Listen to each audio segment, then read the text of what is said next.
जय परमेश्वर भाइयों, जय परमेश्वर भाइयों। साधनों दास महाराज लिखी किताब जगत हित का नहीं।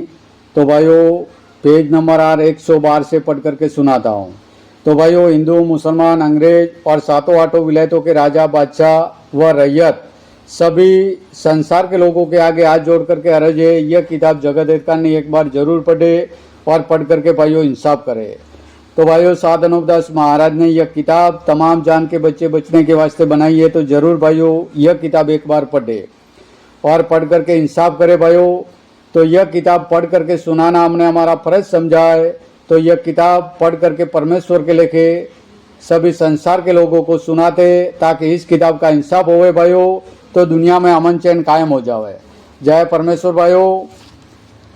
वो किताब मुफीद आम मौसूम ब जगत इतकान नहीं अज तस्नीब साधनोपदास मूत वतन मुल्क मारवाड़।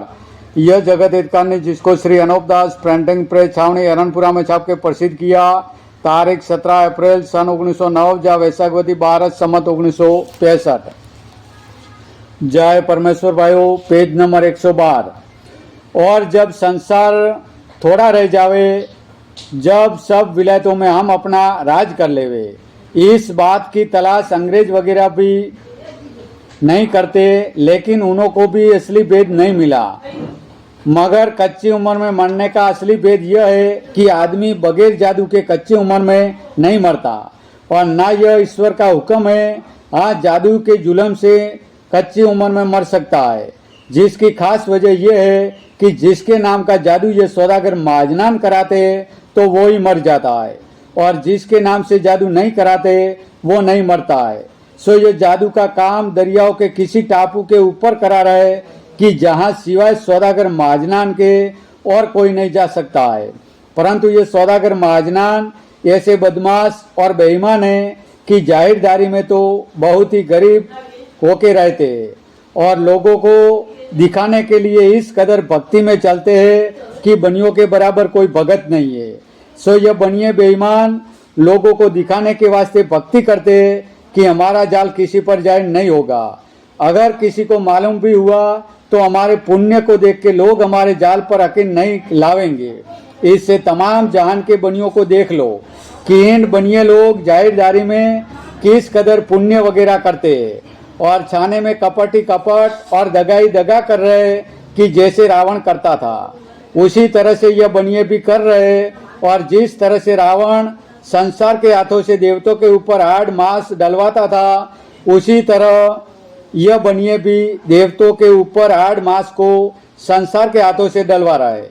सो संसार को तो कुछ दोष नहीं है, क्योंकि उन्हों को जादू से बीमार करके देवतों का सूजा देते कि देवतों ने बीमार डाला। जब हाड़ मांस वगैरह देवतों के ऊपर डालते और जादू से काल वगैरह भी पड़ा देते और दुनिया को जादू से ये सुझाते कि अब के देवतों की पूजा नहीं की जिससे काल पड़ा है। फिर दुनिया देवतों के ऊपर जीवड़ों को मानने लगती है, तो फिर सौदागर महाजनान पाप को कम कर देते तो कुछ में बरस जाता है। और अगर यह महाजनान जादू का पाप नहीं छोड़े तो हरगिज नहीं बरसे, चाहे सारी दुनिया के जीव देवतों के ऊपर मार देवे, तो फिर दुनिया यह कहती है कि अब के मालिक की मर्जी ही में बरसाने की नहीं है। सो यह बातें उन मुल्कों में होती है कि जीव जिन जिन मुल्कों में देवतों के ऊपर मराते, सो तलाश करके देख लो।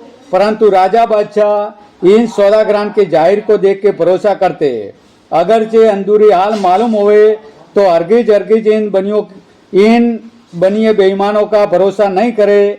परंतु तमाम जान के लोगों की बुद्धि अपने राक्षसी पाप से ऐसी खराब कर दी है कि जो। जय परमेश्वर भाइयों, जय परमेश्वर।